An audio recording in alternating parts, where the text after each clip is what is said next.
What is up, guys? Welcome to another episode of Overrated, Underrated with Resilience Training and me, Coach Mike. This is that talk series where you guys give me topics based on fitness, nutrition, and sports performance, and I let you know whether I think they are overrated or underrated. Let's get to y'all's last responses. Juice cleanses to reset the digestive system. There's this common misconception that a juice cleanse will help reset your gut or reset your digestive system. And to contrary belief, that's just not scientifically true. There is no scientific evidence that proves that a juice cleanse is gonna help reset your gut or remove toxins from your body. And to be honest, only drinking juice for a diet, it's not really good for you either. There are a lot of micronutrients that you'll be missing out on that are not found in vegetable or fruit juice. Now, if you do wanna reset your gut, here are 5 ways that you can do so. Number 1, eat a healthy, well-balanced diet. Your gut may be upset because you're lacking some kind of macro or micronutrient in your diet. But no, your gut also may be inflamed if you're eating something that you're allergic to or you have some kind of intolerance to. So I suggest you start a log. Log your food, log what you eat, and log how you feel soon afterwards. Maybe that will help you pinpoint what's upsetting your gut in the first place. Strategy number 2, eat probiotics. Probiotics are the healthy bacteria that sit in our gut. Yes, they sell pills on the markets that are probiotics, but you can naturally get those cultures in your body by eating fermented food like sauerkraut or kimchi or yogurt. Strategy number 3, eat a prebiotic. Now, a prebiotic and a probiotic are not the same. They're a little bit different. The probiotic are those microorganisms that sit in your microbiome that help your digestive system work efficiently. The prebiotics are the natural fibers that help nourish the probiotics. And you can find these in everyday foods like fruits, vegetables, and nuts. Number 4, try to reduce the amount of stress in your life. Believe it or not, your gut and your brain are connected. And it is scientifically proven the more stress that you experience up here can affect your gut down here. So find escapes, coping mechanisms, or a little bit of time each day to be quiet and reflect and to meditate. This will help mitigate your cortisol levels and stress and could possibly help your gut as well. And the 5th strategy to help reset your gut is daily exercise. You don't have to exercise intensely for an hour a day. Recent research studies have shown that as little as 20 minutes a day of rigorous exercise is enough to reduce the stress, help you lose weight, and reduce the risk of cancer and other metabolic syndromes. But weren't we talking about juice cleanses? Juice cleanses to reset your gut and your digestive system? Overrated.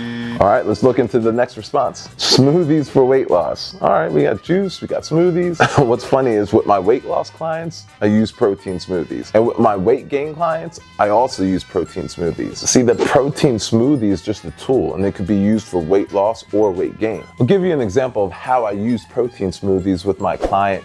Let's call her Jane, to help her lose 20 pounds in 60 days. Jane had been trying to lose weight for some time. She would skip breakfast in order to save on calories. For lunch, she'd eat something like a healthy salad. For dinner, typical dinner, some kind of meat, some kind of potato starch, rice, something like that. But by the end of the day, things would kind of go overboard. With some snacking, 2 glasses of wine, some Netflix, some popcorn, you get the gist. When she tried to start exercising in the evening time after dinner when the kids were asleep, she found it very hard to keep that routine consistent. Why?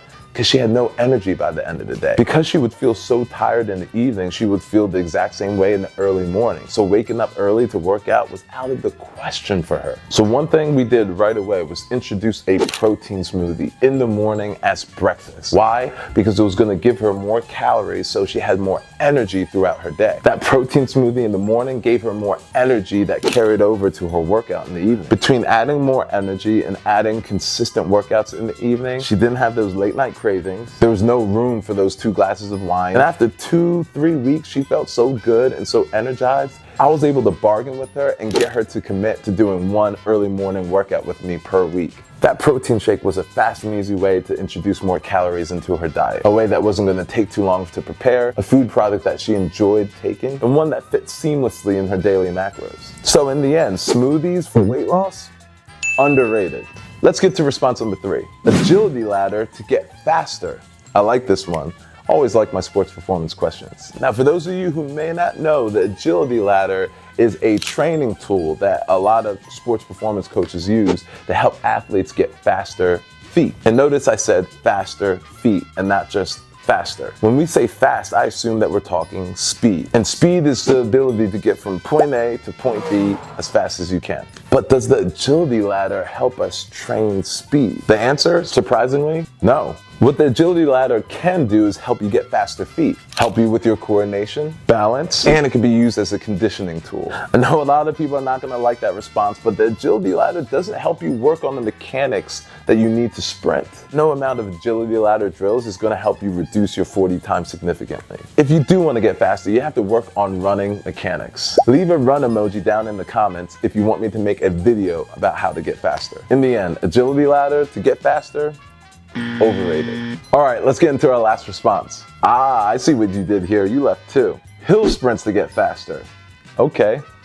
Now this one I like. Believe it or not, there are 2 different ways to run hills, and both ways will get you faster. The more traditional way is running up a hill, and when you run up a hill, there's 3 main things that you have to do. 1, you have to lean into the hill. 2, you're forced to extend through your back leg. And 3, you're forced to hip flex on the front leg, meaning you're forced to drive your knees. All 3 elements are crucial when it comes to sprinting mechanics. So depending on how steep that hill is, you don't want it to be too steep, and depending how long of a distance that you're using, you don't want that distance to be too long. Doing short burst hill sprints is a great way to work on your acceleration and your sprinting. Now the other way, the least common way you can run hills, is by running downhill. Think about running down a hill as fast as you can. Gravity is going to act as an added force to you, pulling you down that hill. Your nervous system is going to get excited, and your legs are going to have to keep up with your speed so you don't fall on your face. This is what we call overspeed training, and it's also an effective way to help you get faster. Now obviously working on acceleration and speed going up the hill is a little more important than overspeed training, but both are great ways to stimulate the body to help the body get faster. So hill sprints to get faster, obviously underrated. Thank you guys for watching another talk show. You guys know I love to do this, and I'm gonna keep doing this as long as you guys keep responding to my questions. Sometime in the next week, I'll put another story up asking you guys to give me topics based on fitness, nutrition, or sports performance, and I'll do my best to let you know whether I think they are overrated or underrated. Stay resilient.